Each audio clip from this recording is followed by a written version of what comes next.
Coronavirus, la pandemia. ¿Cuáles son los síntomas? ¿Cómo se transmite?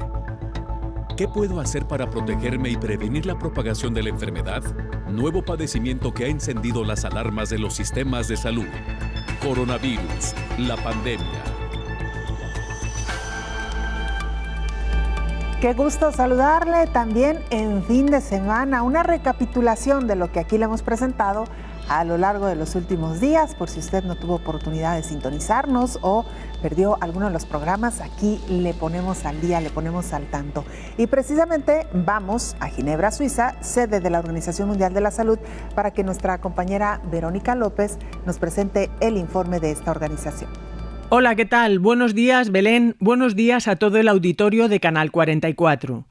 Los datos de coronavirus en el mundo indican que cerca de 176,5 millones de personas han contraído la enfermedad y de ellas alrededor de 3,8 millones han fallecido. En cuanto a la vacunación, se han administrado ya más de 2.300 millones de dosis.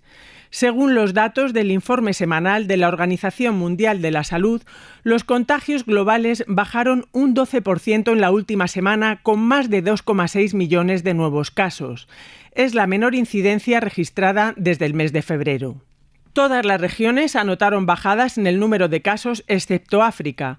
Allí aumentaron los contagios por tercera semana consecutiva hasta un 44% y un 20% los fallecidos. Reportaron grandes descensos en las infecciones el sureste asiático con un 27% menos, Europa con un 13% y Asia Oriental con un 10%.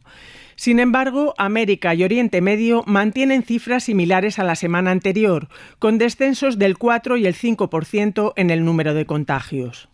Los países con un mayor número de nuevos casos fueron India, seguido por Brasil y Colombia, y a continuación Estados Unidos, donde se notificaron 105.000 contagios, un 6% más que la semana anterior. Los fallecimientos globales se mantuvieron altos con más de 42.000 decesos. La pandemia está empezando a dar signos de disminución en muchos países y la mortalidad ha bajado por sexta semana consecutiva, pero la OMS insiste en que no hay que relajarse. Su director general, Tedros Adhanom Ghebreyesus, ha alertado de que muchas naciones todavía tienen problemas con el acceso a vacunas, la expansión de nuevas variantes y sistemas de salud colapsados. El objetivo es que para junio de 2022 al menos el 70% de la población mundial esté vacunada. Para ello, además de agilizar el intercambio de vacunas, es clave aumentar la producción. Reportó desde Europa Verónica López para el programa Coronavirus, la pandemia. Y mire, con la pandemia aumentaron los estresores laborales. ¿Qué son estos? ¿De qué se trata? ¿Y a quiénes han afectado principalmente? Nuestra compañera Isaura López Villalobos nos informa. La pandemia COVID-19 vino a modificar el entorno laboral. Con ello incrementó el estrés y el burnout. La carga laboral ascendió de manera considerable en cada sector productivo. En salud y educación, el impacto fue mayúsculo al tener horas laborales extras para la atención de pacientes y alumnos respectivamente. Durante estos 530 días transcurridos se ha vivido una gama de situaciones agudas, aunque ya se venía advirtiendo de una serie de estresores que ponían en riesgo la salud y vida del trabajador. Con la emergencia sanitaria, el panorama fue catastrófico, sin que a la fecha se establezcan acciones para detener esta pandemia laboral. Algunos estresores identificados en estudios internacionales están asociados a la presión del trabajo, desajustes en el clima y la dinámica organizacional, ausencia de trabajo del grupo y de la supervisión, relaciones interpersonales insatisfactorias y condiciones desfavorables y relaciones conflictivas con los superiores o falta de orientación para el desarrollo de las tareas y violencia laboral.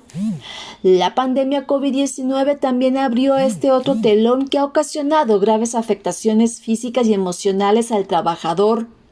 En el sector salud, los estresores laborales intensos han sido largas jornadas de trabajo, sobrecarga laboral, instrucciones y medidas de seguridad estrictas, necesidad permanente de concentración y vigilancia, escasez de equipamiento de protección, entre otros.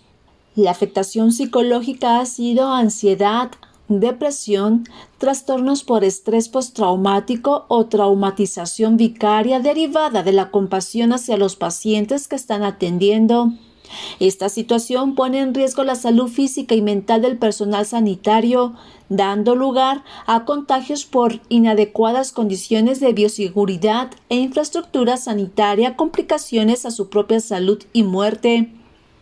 Otro sector laboral afectado ha sido los docentes.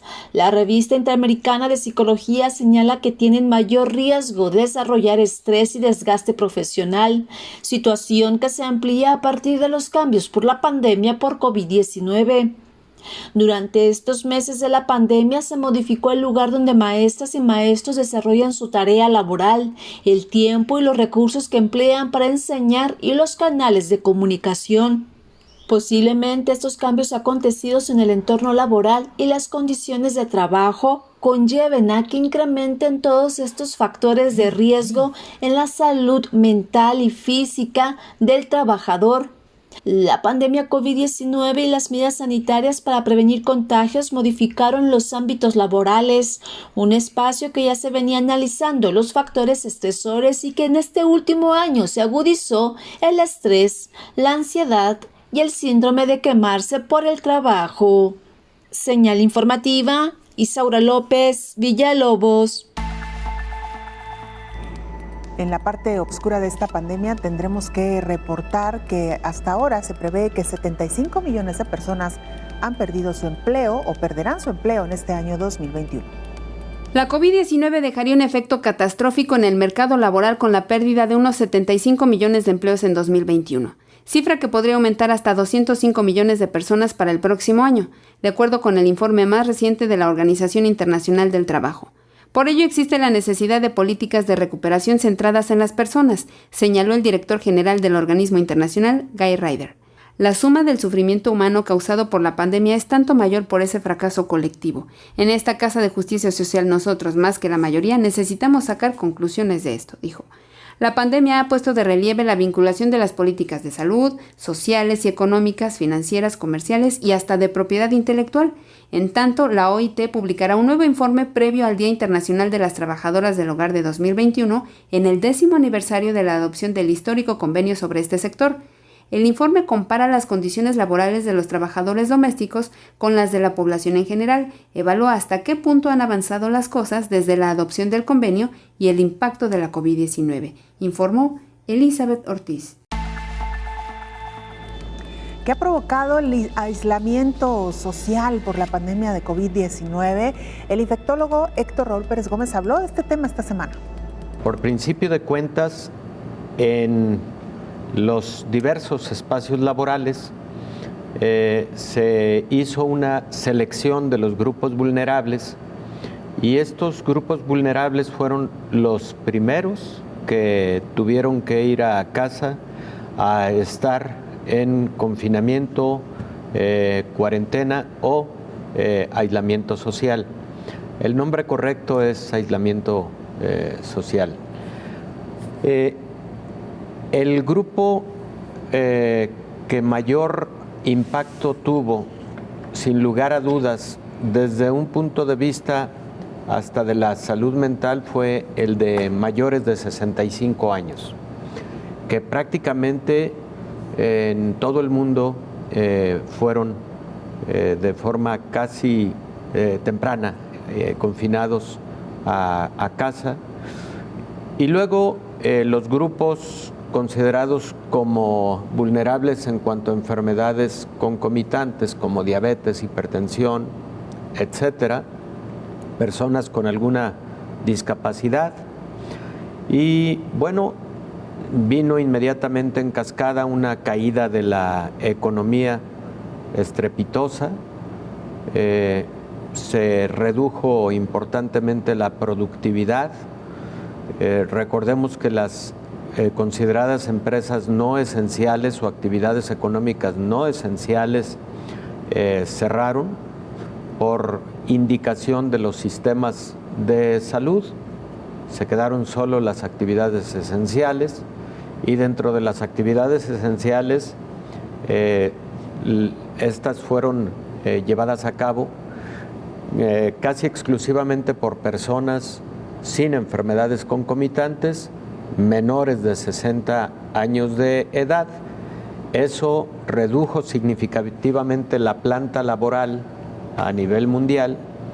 Eso como consecuencia también a quienes sí estuvieron en activo, hubo mucho impacto emocional, primero por la gran carga de trabajo que generó lo que conocemos como burnout y segundo por el temor a infectarse. Esa población que sí salió casi durante todo el año y medio que llevamos de pandemia a trabajar, vivió momentos de mucho estrés porque había que transportarse en unidades públicas, porque había que estar en contacto con más compañeros de trabajo, sí, cumpliendo protocolos sanitarios, etcétera, pero no dejó de ser impactante desde el punto de vista emocional y psicológico.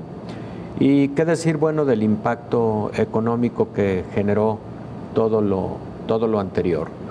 El regreso a las actividades económicas, primero genera mucha incertidumbre porque hubo lugares en donde ese regreso a actividades económicas no esenciales generó rebrotes y muchos países tuvieron que dar un paso atrás con la decisión.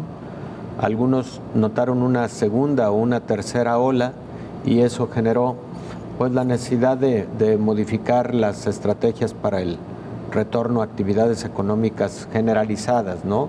Entonces, creo que a grandes rasgos eso es lo que ocurrió respecto de lo laboral. La estimación es que se perdieron alrededor de un 20% de empleos a nivel mundial y de igual manera la recuperación de estos empleos se estima que va a tardar en promedio 1 año y medio más. Algunos lugares ya empiezan a tener recuperación, pero no todos. Los países que siguen teniendo alto impacto de la pandemia tienen ese como uno de los graves problemas económicos y sociales, la pérdida del empleo. Y mire, una noticia que encendió las alarmas esta semana. Millones de dosis de la vacuna Johnson & Johnson fueron inutilizadas debido a que tenían algunos defectos. Afortunadamente, estas dosis aún no habían salido de la fábrica. Autoridades de salud estadounidenses informaron que varios lotes de la vacuna de Johnson & Johnson contra COVID-19 tendrán que ser desechados. Los inmunizantes fueron fabricados en una planta de Baltimore cuya producción tuvo que detenerse hace una semana luego de la realización de pruebas de control que indicaron la contaminación de 15 millones de dosis. De acuerdo con el New York Times, la decisión afecta en total a unos 60 millones de dosis. En esta planta, administrada por la empresa asociada Emergent Biosolutions, se fabrican las vacunas de Johnson & Johnson y de AstraZeneca, pero un error provocó que se mezclaran los productos necesarios para la fabricación de cada una, haciéndolas inutilizables. Luego, la Agencia Estadounidense de Medicamentos, FDA, envió expertos al sitio para realizar una inspección. Las dosis nunca salieron de la fábrica para su distribución, según las autoridades. El viernes, la FDA finalmente dio luz verde a 2 lotes que suman 10 millones de dosis de Johnson & Johnson, fabricadas en la planta y que se pueden utilizar en Estados Unidos o exportar. Al menos 60 millones de dosis de la vacuna de AstraZeneca producidos en la misma planta esperan a su vez el visto bueno de la FDA para ser exportados. El gobierno de Joe Biden prometió entregar esas vacunas a países desfavorecidos en junio como parte de una donación total de 80 millones de dosis a través del dispositivo COVAX. Hacemos una pausa brevísima, regresamos con más.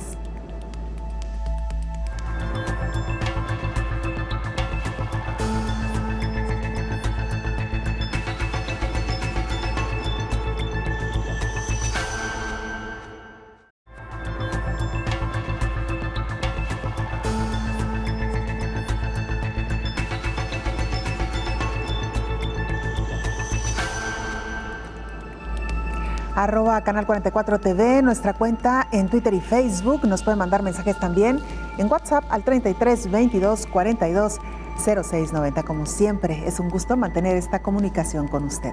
Esta semana hablamos sobre las consecuencias de la pandemia de COVID-19 en el ámbito laboral y precisamente uno de los mayores retos en este ámbito es el de poder vacunar a la población económicamente activa. Es el doctor Héctor Raúl Pérez Gómez quien nos comenta más. En relación a las estrategias de vacunación, prácticamente para todo el mundo, la mayor intensidad, el mayor reto de las estrategias está por venir. Porque recordemos cómo son las pirámides poblacionales. Las pirámides poblacionales, aunque décadas atrás eran como tal una pirámide, ahora esa pirámide se ha deformado y ahora tenemos una pirámide cuyo ápice está ensanchado porque existe un porcentaje mayor de adultos mayores de 65 años, vamos, entonces ya no es un ápice, sino una punta ensanchada, pero luego tenemos a una pirámide deformada en la parte central con un abombamiento porque los grupos de edad entre los 25 y los 55 años de edad son el grueso de la población. Entonces, en la mayor parte de países del mundo, eso sigue siendo un pendiente porque esos grupos poblacionales llevan un porcentaje muy bajo de cobertura con vacuna y la mayor parte, por ejemplo, de países en Latinoamérica no han vacunado a la gran mayoría de población que se encuentra entre los 25 y los 50 años de edad. Entonces, este es el gran reto, porque ahí es en donde va a estar el gran volumen poblacional. Por ejemplo, los mayores de 65 años, Belén, representan solamente el 10% de la población en la mayor parte de los países. Solamente el 10%. Y bueno, el caso de algunos países como México, que si bien ha acelerado el ritmo de vacunación en las últimas semanas, pero todavía nos encontramos en alrededor de solo 25% de la población mexicana habiendo recibido una dosis de la vacuna y alrededor del 15% habiendo recibido ya esquema completo. Y dentro de ese 15% están los adultos mayores de 60 años de edad, sí, el personal de la salud, el personal docente, pero tienes tú toda la razón, falta el grueso de la población económicamente activa. Debemos conservar las medidas sanitarias, Belén, porque, mira, acaba de publicarse en la Encuesta Nacional de Salud algunos estudios de seroprevalencia, es decir, la presencia de anticuerpos contra el virus que causa el COVID, SARS-CoV-2, en México, y de acuerdo a algunos de estos estudios, también llamadas encuestas serológicas, que no es otra cosa que medirle anticuerpos a determinados grupos de la población. Y se ha encontrado, sorprendentemente, que alrededor del 25% en algunos de estos estudios ya tienen anticuerpos. Y en la mayor parte de esas personas, la generación de anticuerpos fue por contacto natural con el virus, no por la vacuna. Eso quiere decir que si esto fuera aplicado al total de la población, el 25% de la población ya tuvo contacto con el virus y desarrolló anticuerpos. Esa es la primera pregunta. ¿Esto es mucho o es poco? Depende cómo lo queramos ver. Si lo queremos ver como un hallazgo que podría brindar algo de protección a la población, mi opinión es que eso es poco, porque hemos comentado muchas veces y hay acuerdo internacional de que se requiere que el 80% de la población tenga anticuerpos contra SARS-CoV-2 para poder hablar de una inmunidad colectiva. Pero si lo vemos desde la perspectiva de, entonces, ¿qué cantidad de población se ha infectado? Eso es mucho, porque 25% significa entonces que no son solamente 2.8 millones de habitantes, 2.8 millones de mexicanos que oficialmente se han diagnosticado con COVID-19, sino una población mucho mayor, considerando que somos 126 millones de mexicanos. Ese 25% de la población pudiera, ese 25%, haber adquirido estos anticuerpos por vía natural, y la minoría de ese 25% por la vía de la vacuna, por el número de vacunados que llevamos hasta el día de hoy, entonces la conclusión preliminar sería de que quizás entre 18 y 19 millones de mexicanos pudieran haber ya tenido infección por SARS-CoV-2. Evidentemente, de estos, si atendemos a la tendencia mundial de qué porcentaje de personas se infectan y no tienen síntomas, estamos hablando del 40% aproximadamente. ¿Y de qué porcentaje de personas con síntomas tienen síntomas leves de la enfermedad?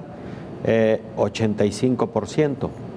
Entonces, es altamente probable que estas personas, en su gran mayoría, o hayan tenido enfermedad muy leve o incluso asintomática, pero los estudios de encuesta serológica o cero prevalencia, precisamente eso es lo que nos evidencian, ¿no? Qué porcentaje de la población se ha infectado, independientemente de la gravedad o no de la enfermedad. Aquellos casos, Belén, en que las pruebas de laboratorio se realizaron en laboratorios, por ejemplo, privados, que proliferaron en cantidades significativas a lo largo de la pandemia, realizaron pruebas y no eran considerados, aunque sí con registro sanitario correcto, etcétera, etcétera, pero hay que considerar que existe una plataforma oficial en donde están laboratorios que hacen monitoreo oficial de una determinada enfermedad infecciosa. En este caso, las llamadas IRGA, infección respiratoria aguda, grave aguda. Y en ese sentido, hubo muchos laboratorios que hicieron pruebas rápidas, por ejemplo, de antígeno, que proliferaron en diciembre pasado y enero, y que muchos de esos casos no tuvieron una información oficial o un reporte oficial. Entonces, seguramente hubo muchísimas personas con COVID que no formaron parte de la estadística. Vamos a Colombia con nuestro compañero Richard Quiñones de Oriente Noticias Bucaramanga. Te escuchamos, Richard. Hola, ¿qué tal? Un saludo especial desde Colombia para contarles las noticias en torno al COVID-19. En las últimas horas, el Instituto Nacional de Salud confirmó 550 fallecimientos producto del coronavirus. Las muertes vuelven a dispararse por cuenta de la pandemia. El país superó los 93.000 fallecidos por la enfermedad. 24.233 nuevos casos han sido reportados tan solo en las últimas horas, cifra que eleva a 3.335.835 el total de casos. Sin embargo, un gran número de estas personas positivas ya se han recuperado. En las últimas 24 horas, 58.443 pruebas se han tomado de PCR y 50.929 de antígenos. De acuerdo a las autoridades, en la actualidad hay 145.386 casos activos. La buena noticia corre por cuenta del proceso de inmunización que avanza en su tercera etapa. Mujeres embarazadas y niños mayores de 12 años con comorbilidades serán vacunados contra el COVID-19. El gobierno colombiano emitió el decreto 630, en el cual se incluyen las nuevas actualizaciones en el plan de vacunación, mujeres gestantes y hasta de 40 días después del parto y menores con comorbilidades, además de personas con enfermedades autoinmunes. ¿Cuáles son estas enfermedades autoinmunes? Son las siguientes: artritis reumatoidea, lupus eritematoso sistemático y también espondilitis anquilosante, además de vasculitis. También les contamos que avanza el proceso de vacunación de las autoridades, como en el caso de la Policía Nacional y el Ejército, quienes están priorizados en esta tercera etapa. En noticias deportivas hay que contarles que la Selección Colombia también ya fue vacunada para que pueda cumplir con algunos compromisos fuera del país. Pero sobre este mismo tema queremos mostrarles esta tabla de valores en donde se ve reflejado a cuánto estamos de llegar a la inmunidad de rebaño en territorio colombiano, y señalan que quedan alrededor de 254 días para lograr tan solo el 70% de este proceso de inmunización. Es la información que manejamos al momento. Un abrazo para todos ustedes allá en México. La pausa, regresamos con mucha más información.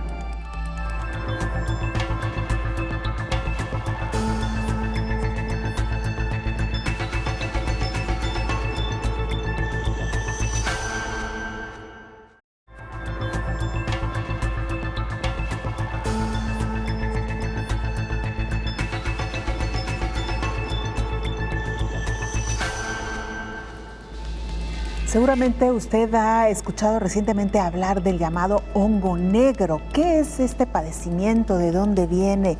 ¿Y por qué se le está vinculando a pacientes con COVID-19? Nuestra compañera Rocío López Fonseca nos explica.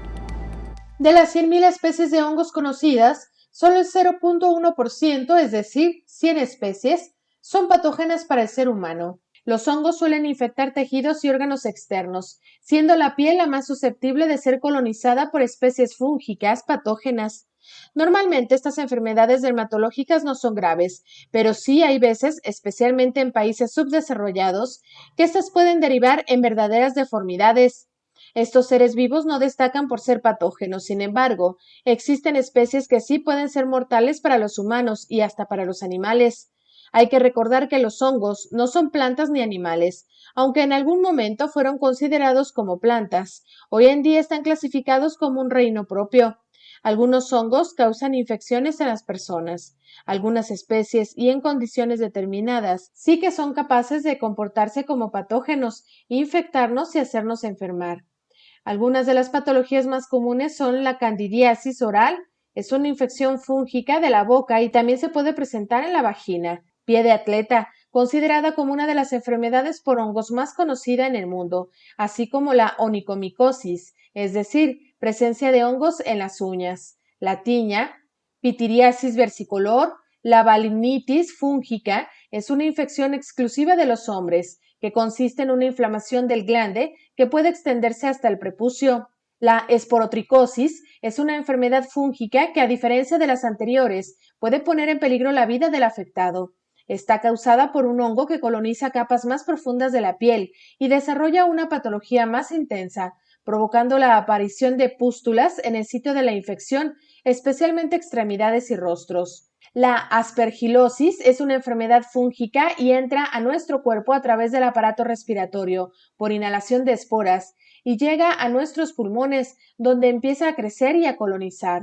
Cuando esto sucede, se observa falta de aire, expulsión de moco con sangre por las lesiones en los tejidos pulmonares, fiebre elevada, pérdida de peso, tos, dificultad respiratoria. Esta neumonía pone en peligro la vida, por lo que hay que tratarla rápidamente con antimicóticos potentes.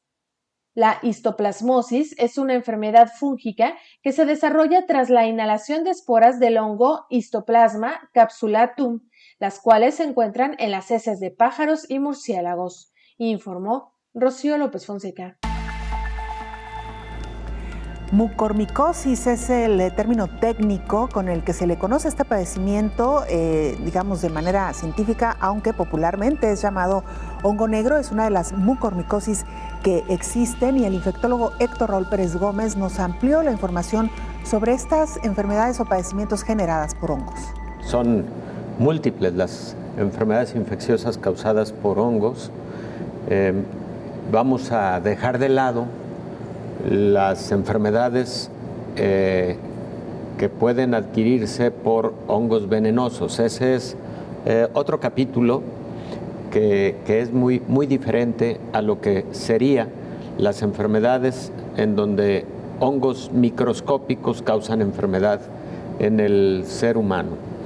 Mira, los hongos de manera general los podemos dividir en cuanto a enfermedades que causan en el ser humano, en aquellos que causan enfermedades superficiales y crónicas que afectan sobre todo a la piel y a las uñas, estas dermatomicosis que las personas conocen comúnmente como pie de atleta cuando la infección está en el pie y en las uñas del pie particularmente, etcétera, que son infecciones, aunque crónicas, habitualmente no causan enfermedad grave y existen una cantidad importante de hongos que generan este tipo de infecciones. Esas también las vamos a poner en este momento a un ladito, de ellas no vamos a hablar con detalle, porque el principal tema de hoy en la mesa es hablar de mucormicosis y COVID-19, a este que han llamado el hongo negro, por varias razones que vamos a comentar enseguida.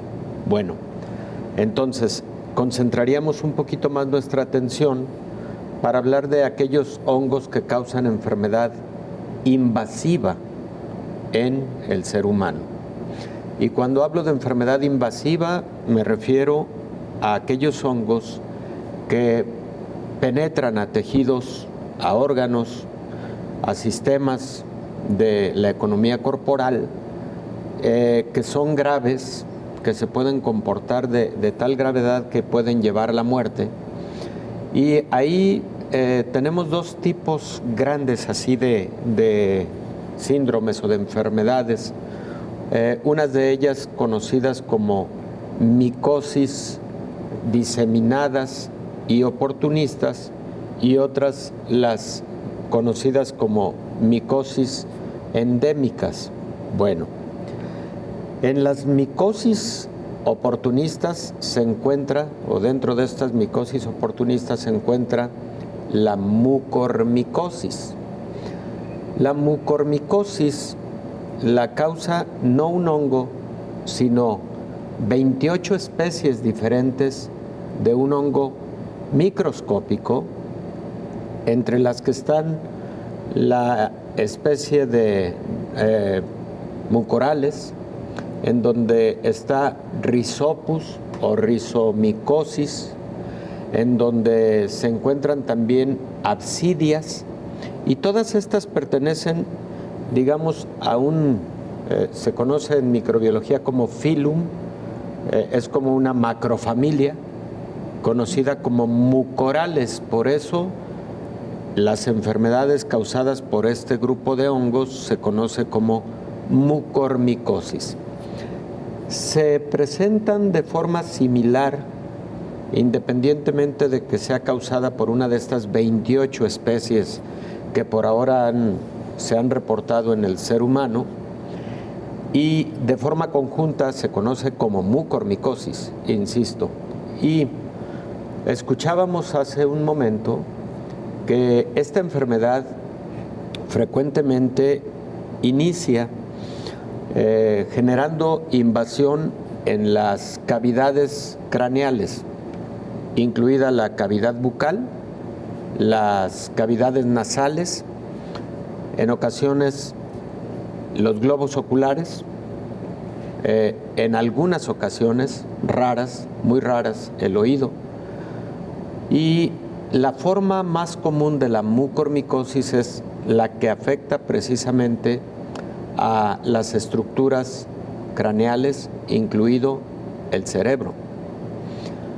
La mucormicosis, sin embargo, también puede afectar pulmones. Existe mucormicosis pulmonar, pero también puede existir mucormicosis en la piel y casi en cualquier órgano y sistema, pero lo más común es la mucormicosis en las estructuras craneales.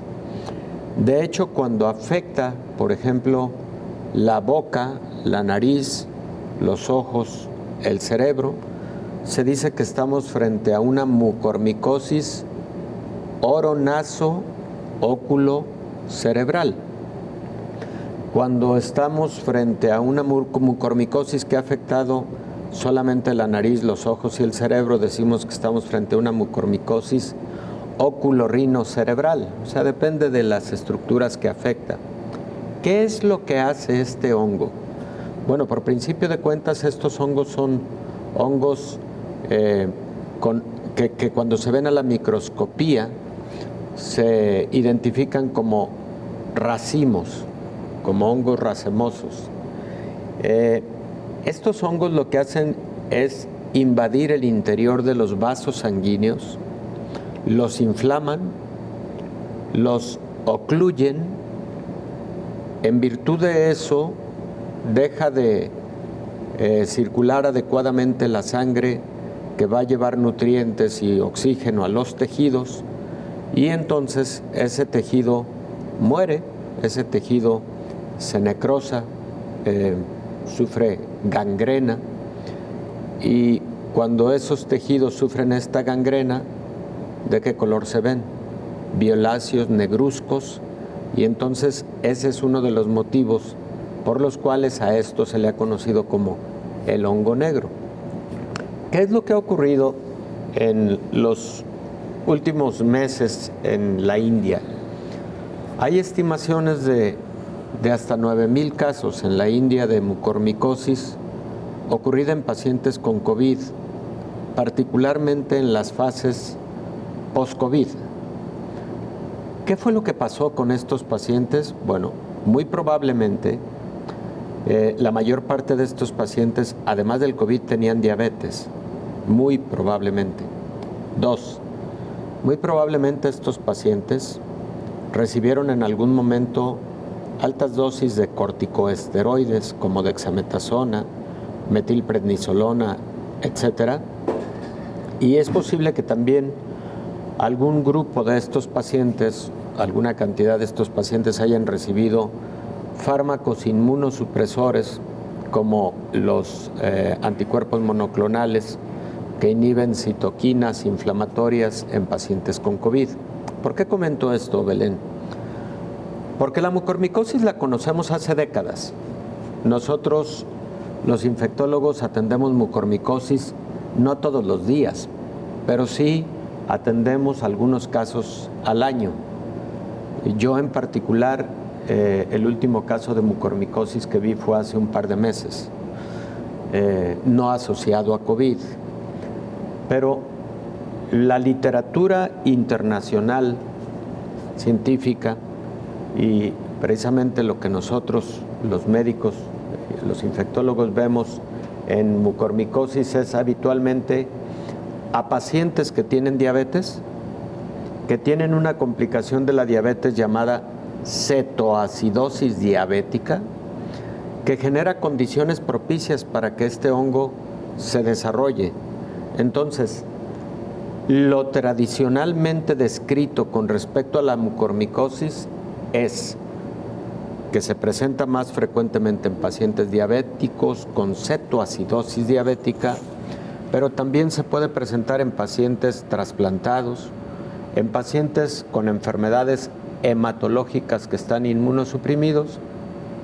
Y esta nueva combinación de mucormicosis con COVID-19, estoy seguro que más que por el propio COVID, está relacionado con las alteraciones inmunológicas que estos pacientes previamente tenían y que con el COVID se profundizaron por la utilización de estos fármacos inmunosupresores. Esta semana viajamos a Bélgica. Nuestra compañera Catalina Guerrero, corresponsal de la agencia EFE, nos actualizó información. Hola, ¿qué tal? Buenos días, Belén. Buenos días a todo el auditorio de Canal 44. En Bélgica, el avance de la vacunación empieza a notarse. Los últimos datos oficiales indican que la media de contagios está por debajo de 900 infecciones al día, lo que supone un descenso del 40%. Son cifras publicadas en la mañana de este lunes y que reflejan la fotografía epidemiológica del país entre el 4 y el 10 de junio. Desde el inicio de la pandemia en Bélgica se han diagnosticado algo más de 1 millón de infecciones en un país de unos 11 millones de habitantes, de los que 5,6 millones ya tienen al menos una primera dosis de la vacuna. La tasa de positividad es del 2,7% y hay unas 700 personas hospitalizadas a causa del COVID-19, de las cuales 274 están en cuidados intensivos. El número medio de ingresos hospitalarios diarios por coronavirus también se ha reducido a menos de 50 personas, lo que supone un descenso del 31% en comparación con el periodo anterior. Entre el 4 y el 10 de junio, una media de 8,6 personas murieron al día como consecuencia del virus, lo que eleva el total a 25.088 muertes desde el inicio de la pandemia en Bélgica. Reportó desde Bélgica Catalina Guerrero para el programa Coronavirus, la pandemia. Una pausa breve, regresamos con más.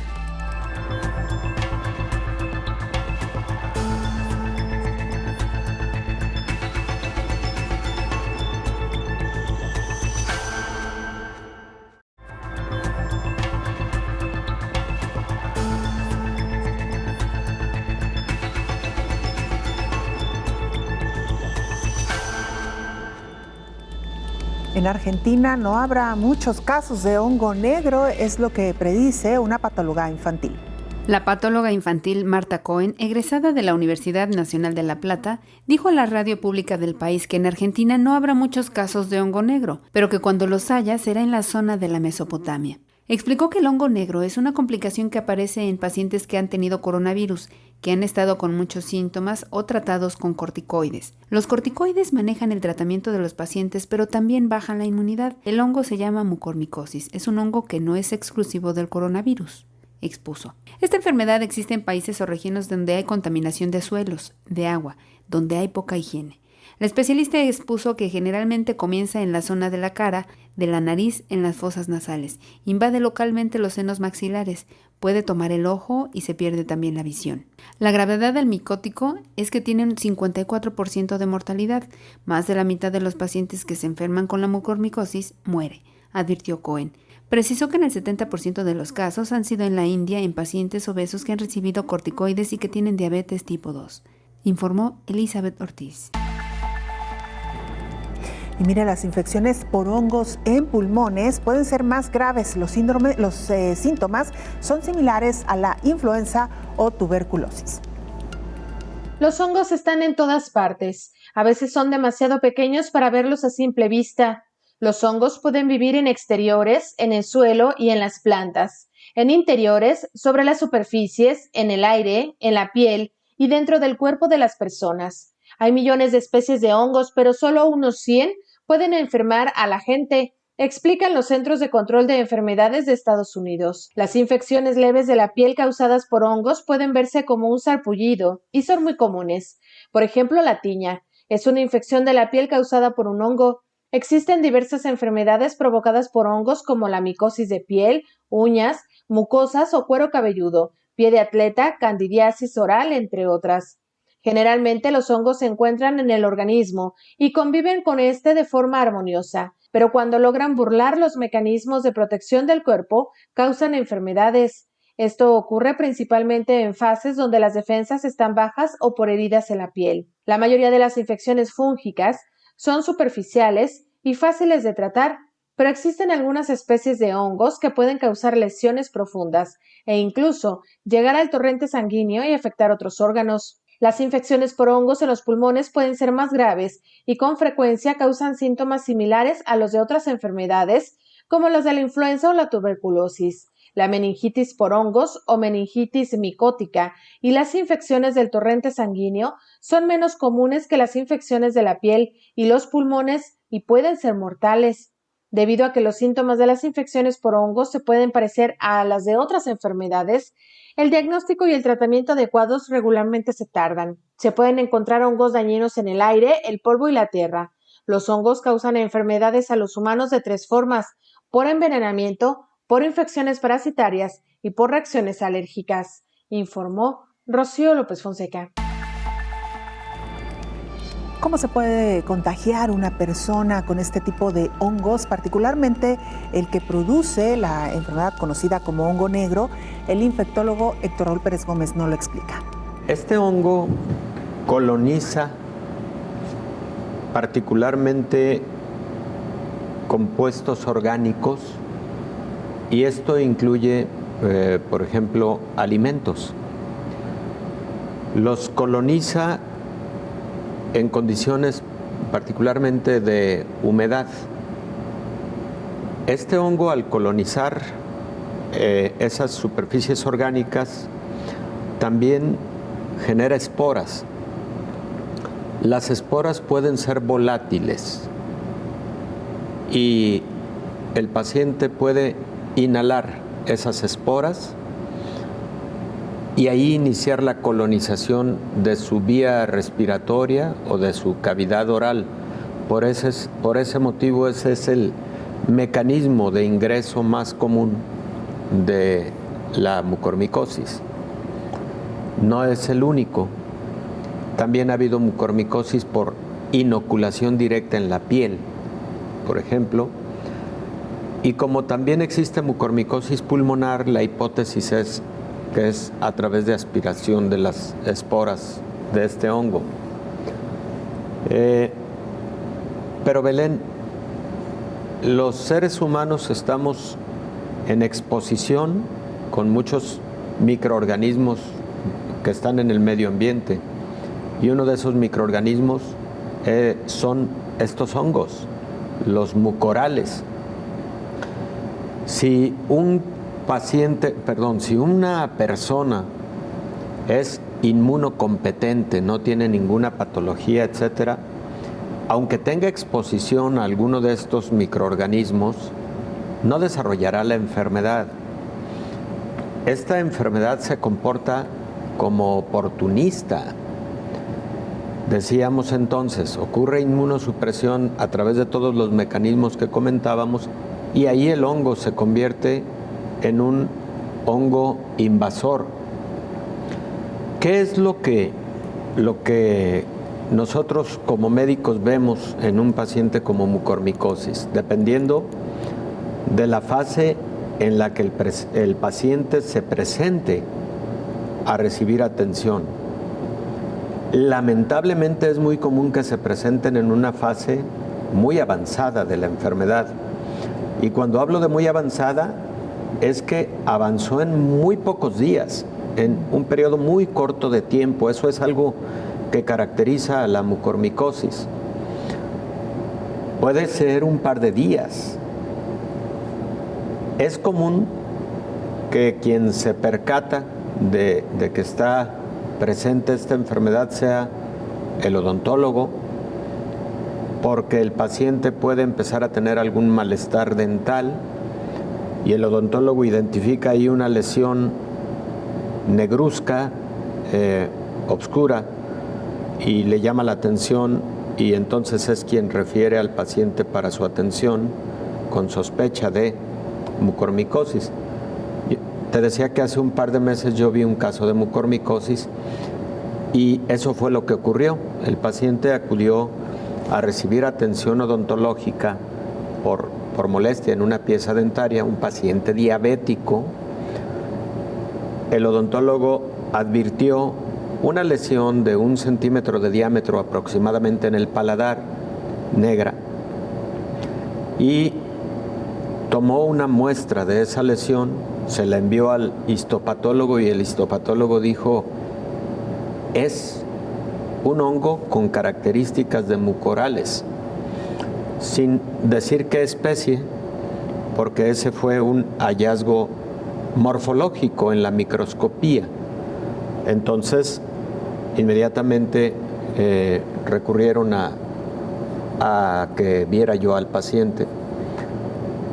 efectivamente, el paciente todavía no tenía, por fortuna, invasión a cavidad nasal ni a senos paranasales, por cierto, es otra de las zonas de afectación por mucormicosis, y tampoco a las cavidades oculares, pero sí había generado ya destrucción en el paladar y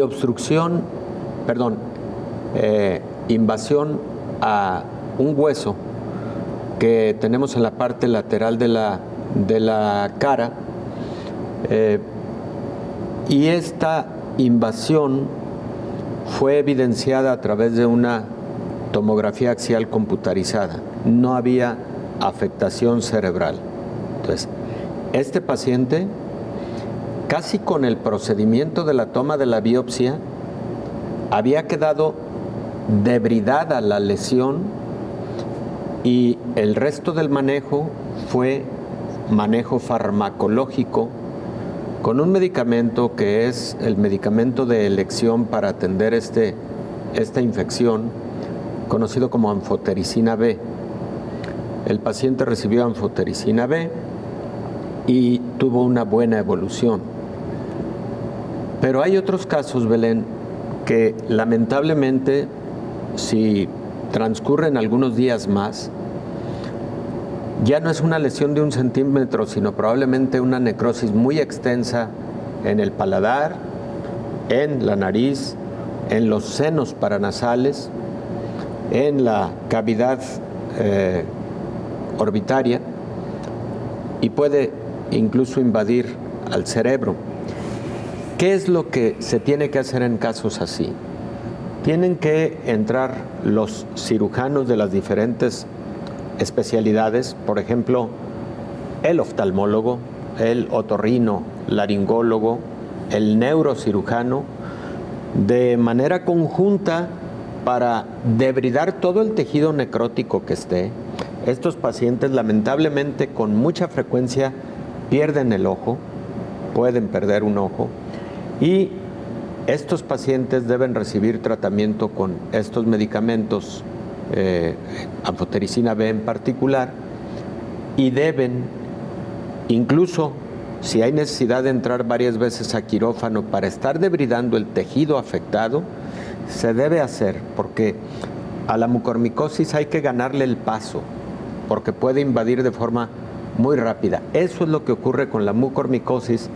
La letalidad en mucormicosis está por arriba del 50%, 55%. Lamentablemente es una enfermedad verdaderamente grave. Antes de despedirnos, revisemos lo que pasa en Reino Unido, donde las autoridades han retrasado la reapertura de algunas actividades económicas ante un ligero incremento en el número de casos de COVID-19.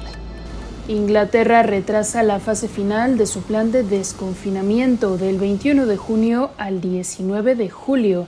Esto es 4 semanas a fin de evitar una tercera ola de la pandemia impulsada por la variante Delta del coronavirus, dominante ahora en el Reino Unido.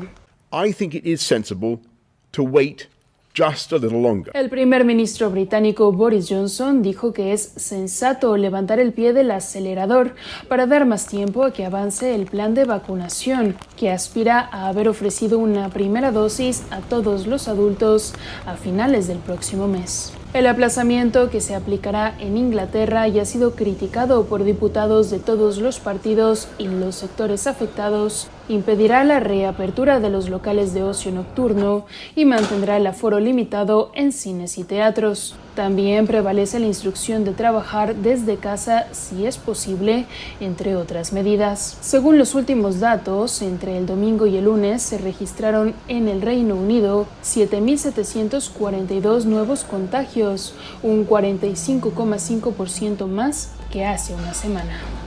Nos vamos. Muchas gracias por habernos acompañado. Le invitamos para que nos sintonice en la siguiente emisión de Coronavirus, la pandemia. Hasta entonces.